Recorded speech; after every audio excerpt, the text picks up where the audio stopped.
First, I need a perfect reference, so I grabbed high quality images straight from Samsung's official website. Because if your reference is off, your entire model will feel fake. Now I'm positioning each image, making sure the proportions match from each side. Because if this step is off, the whole model breaks. Now, once that was done, I jumped into modeling. Started with a simple cube and just shaped it until it felt right. After that, I just reset all the transforms so nothing breaks later. Then I beveled the corners to match those smooth curves from the reference. Looking at the reference, the phone has this clean metal frame around it. So I insert the front and the back slightly to bring that frame out. Then I bridge both faces together so it actually started to feel like a real frame. Then I went in and beveled the edges just to match those smooth curves from the references. Okay, next I'm gonna make some cutouts for the side buttons. Now before I made some cutouts, I'm gonna add some loop cuts to separate this area so it doesn't mess up with the rest of the mesh.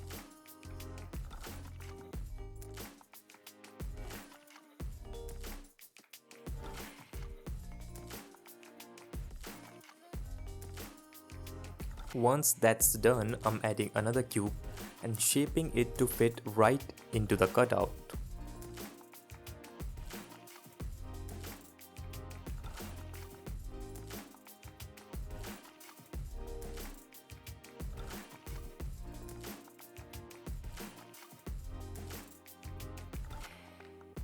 For the smaller button, I just duplicated this in edit mode, makes it way easier to shape without messing anything else up. And finally, I added a boolean modifier on the frame and used these cubes to cut it out.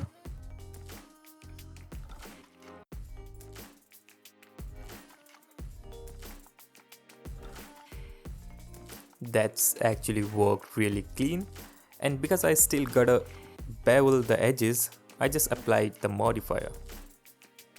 And then I realized that I completely forgot to bevel the frame edges, so yeah, had to go back and fix that.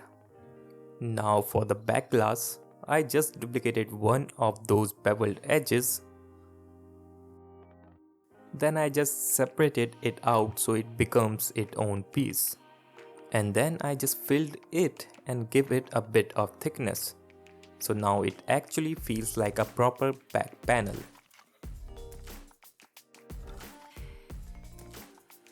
And for the front, I just reused the back panel, duplicated it and placed it in the front. And for the side buttons, I just reused those same cubes, shaped them a bit and placed them right back in the position. For the bottom ports and cutouts, I followed the same process, just isolating the area, shaping the cutout, and using a boolean to finish it.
Also went back and beveled all those edges just to clean everything up.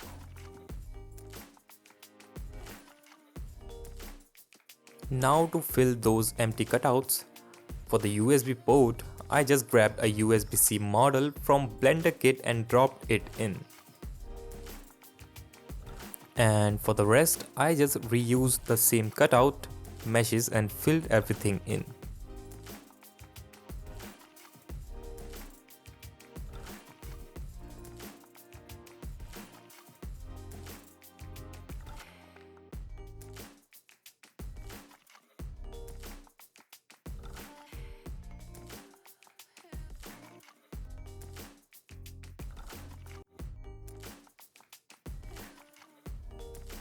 For the speaker holes, I just added a simple plane inside, so our model doesn't feel empty from the inside, and for the S Pen, I'll leave that part to you.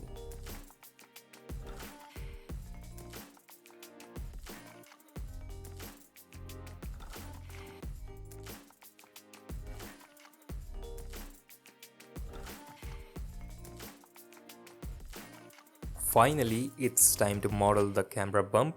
So I'll add a cube and shape it according to the reference image.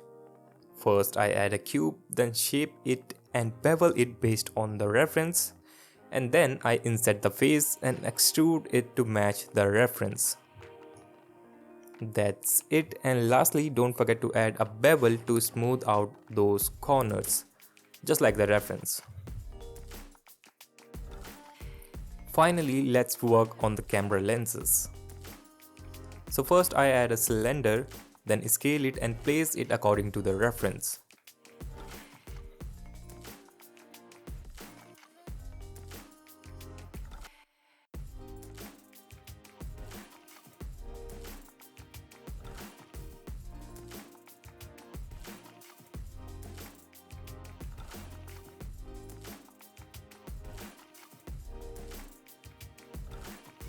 Now I insert the front and back faces to make the camera ring, and then bridge it.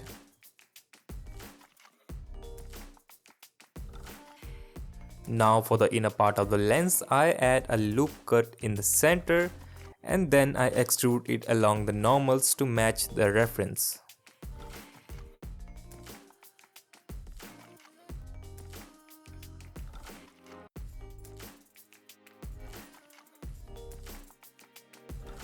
Then I extrude it one more time to form the inner part.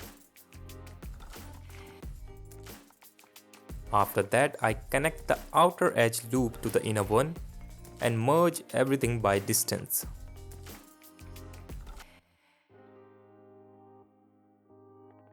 That's it. Finally, you can just duplicate it and use it for the other camera rings as well.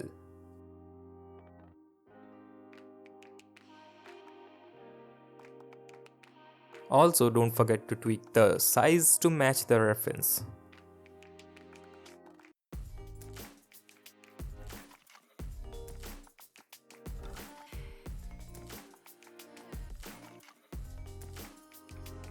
Lastly, just add a bit of bevel to smooth out the edges.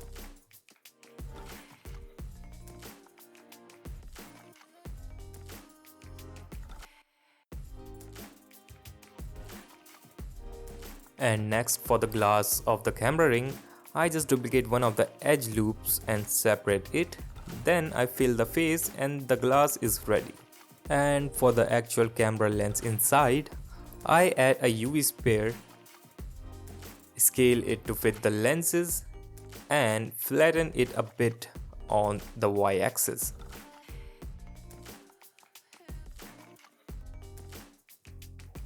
Then I just duplicate it and use it for the other lenses as well.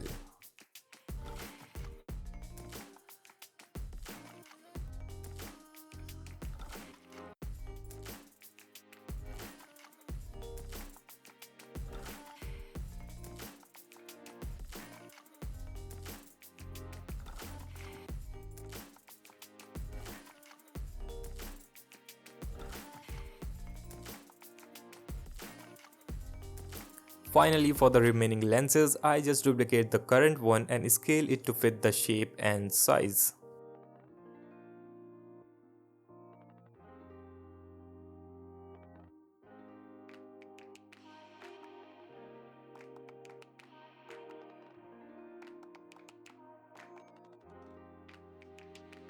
And for the flash, I just use a UV sphere, place it there and flatten it a bit. Alright, that's it for this part. In the next part, we will get into materials and lighting. And don't forget, you still have to make the S Pen.